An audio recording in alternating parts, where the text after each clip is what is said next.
I would like to do a disclaimer on this video before you watch this video very, very quickly. I am not a certified HVAC installer. I'm not a certified HVAC tech. I have very limited experience in HVAC systems. If you're going to do one of these and install it yourself, do this at your own risk, and don't just watch my video, but watch a whole bunch of them, and especially people that do this for a living. But we will show you in this video kind of the way I'm doing it, and hopefully it all works out fine and I don't break nothing. If I do break something, this is going to cost more in the long run. If it goes right, it'll be good. That's just kind of how doing it yourself goes every once in a while. Amazing grace, how sweet the sound, oh, that saved a wretch like me.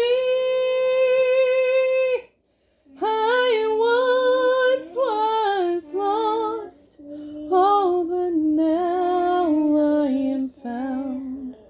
Was blind, but now I see.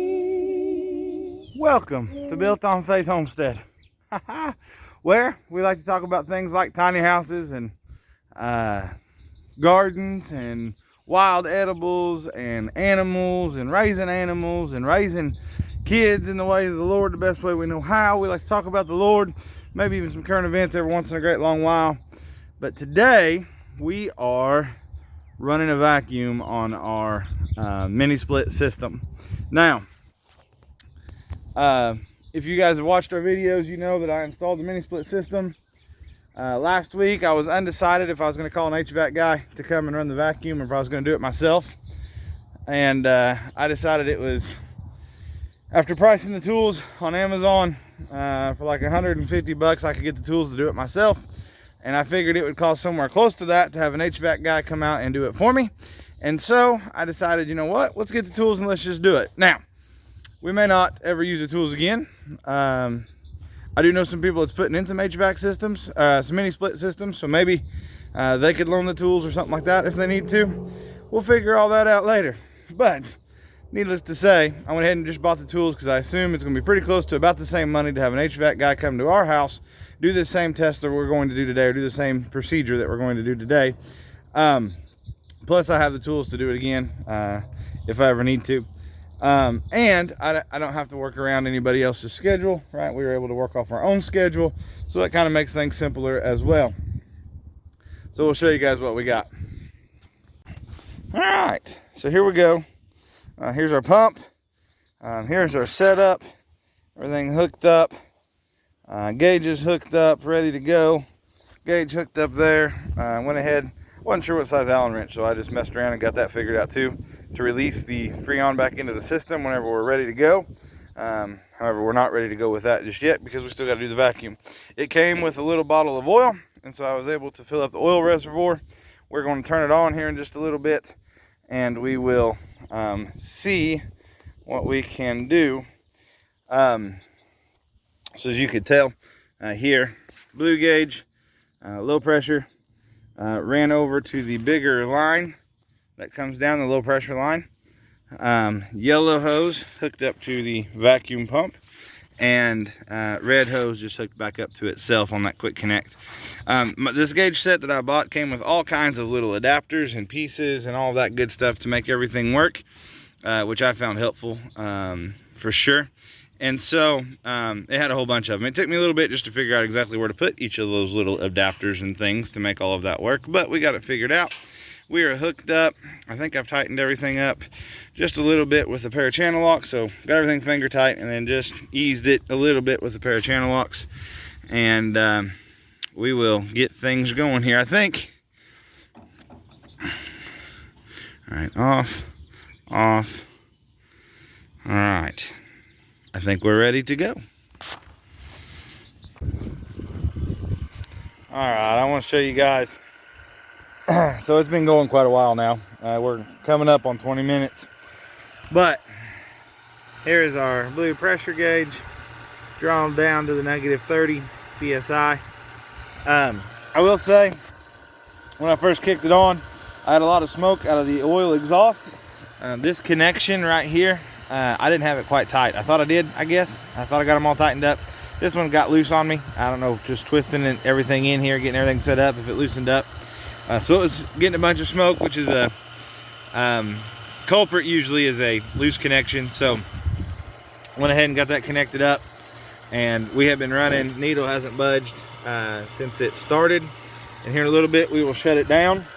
From what I understand it, the best way to shut it down is to shut this valve off and then turn the pump off, and then we'll let it set for 20 minutes or so and make sure that it holds that negative pressure so that we don't have any leaks, and we will go from there. Once again, I'm not an HVAC tech.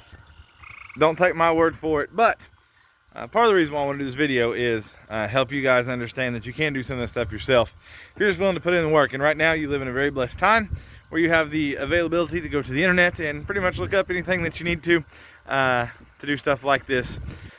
I'm not saying you're going to replace your HVAC techs. We still need them. There's a lot of stuff you're still not going to be able to do. There's a lot of stuff I won't be able to do this machine. However, I can do this, and you probably can too. But that's completely up to you. And if you desire to do that yourself, that'll be on you if you mess it up. Anyhow, we are gonna let this finish up vacuuming out, and then we'll shut it down and we'll wait.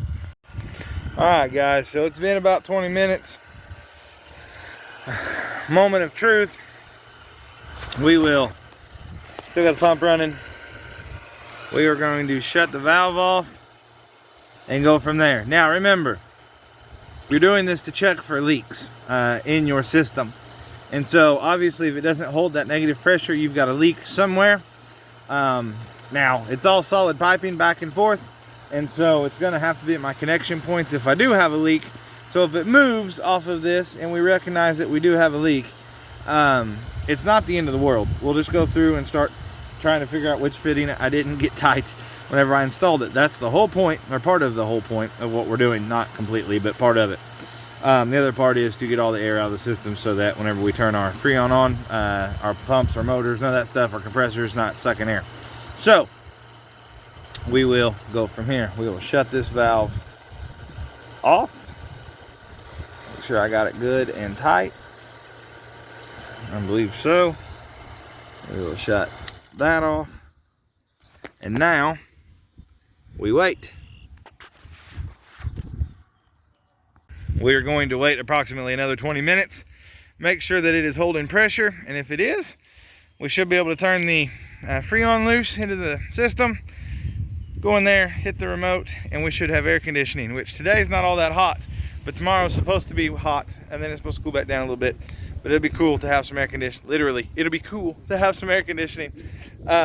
So we will wait, and we'll bring you back here in a little bit if there's a problem, and or if it's all good. We are 20 minutes in, and that needle has not moved. So we will unhook our lines, send the Freon through the unit, and turn it on, see what happens. All right, guys, I guess I should have showed it, and I didn't. But right in here on this smaller line, right here's your bigger line, low flow, low pressure. Here's your higher pressure, smaller skinny line. On the end of this is a little Allen head that I turned counterclockwise. You heard the Freon, or I could hear you didn't because I forgot to record it. I could hear the Freon running through the system. It come up to static pressure. Heard that, and so we are going to go in and see if we got air conditioning. All right, guys. Everybody ready to see if we got air conditioning or not? Yeah. Yes. Yes. Hi, baby. Let's see. So, it took me just a little bit to figure out how to get that on Fahrenheit, but we got it figured out. Here's our unit on. That number I didn't know would exist up there. That makes it handy. Just a minute, Leah. And we have air blowing out the front of the unit.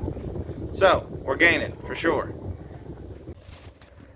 So, I know it's kind of hard to tell, but our fan is running out here, which means it is operating. should be starting to cool the house down here momentarily. We will check our lines to make sure that they are getting cold and hot later. As it runs for a while, we'll check it then. However, it is running right now, and we have air inside. Things so quiet, I couldn't hear the fan running from the inside of the house on the outdoor unit, and I was like, oh no, I don't know what's going on. But it is running. Everything seems to be working. So we'll let it run a while, but we have air conditioning. Now, did this video, once again, I am not an HVAC professional. Do not watch this video and then go, well, I can do that, no problem. Watch this video and think to yourself, I'm capable of doing things. I don't always have to call a contractor if I will just put my mind to it, right? Because you can. However, I would recommend calling a contractor most of the time because it'll cost you more in the long run if you don't. However, these outdoor units, mini split systems, is something you're curious in, something you would like to do. It is completely doable by yourself if you have a little bit of experience in maybe electrical and plumbing and a few other things. It seems to go really easily.